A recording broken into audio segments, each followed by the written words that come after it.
Non so mica tanto se io mi devo fare cosa giusta in questo momento qui. Poi va a finire che io non so, ma adesso comincia a perdere i capelli come se fra. In realtà ti sto tocchi, con la sa comincia a perdere anche lei, non me ne ho accorta. Ma cosa fa? Che dico te no? Te per capire se nonna che lì un bastardo lì alle buone secame chi davanti a tutti, cosa che ne frega. Fai finta di niente, tranquilla, tanto oramai non sai che per fare niente. Rassegnite, tanto la na così. Tacchi. Ma mi dico se per essere così tanto lusca da noi si se ne accorte prima. L'avesse visto una volta almeno, invece niente, Dedere non l'ho mai visto, non l'ho. Mi tocca anche fare finta di ridere perché sennò.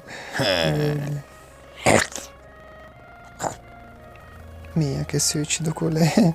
Mica mancava anche questo, mica mancava. Meno male che sei in principe, sei. Ma sto breve che qua un strascico c'è lungo qua, ma non se ne può, ne vada ai balle. Madonna, come sono tesa. Pago in arede che le dai vive. Ma poi anche ti giustifici, chi se credi amica che ne fa che tanti cuscini, eh? Mi se ne fa con un. Ancora se si vengono gemelli, ma se no, mia chi. Tocchi. Ecco, tocchi il cavallo. Ma brutto quello qua. Belandi. Sì. Accompagniamo la Thailand Sernio più bello da famiglia, le dati. Ma o sai Ale? Non mi pa un'altra. Non mi pa mica lì. Ripeti insieme. Ogai cavelli, o non lei come se fre, o non lei come se può, ogai cavelli. Mi t'abbandono. Non sta a credere che mi dispiace. Sti qui più tua, ti fa bella figura.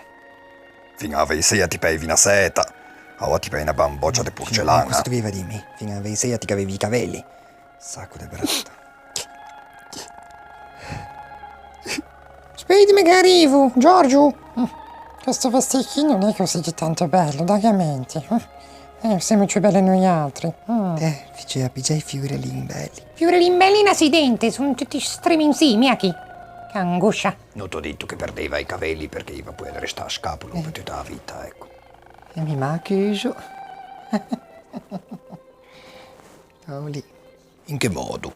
Ma chiuso come me nonna quando fa a simma, ti hai presente? Ecco, poi la metto anche in tuo forno se mi gira l'anima. Oh, bellin.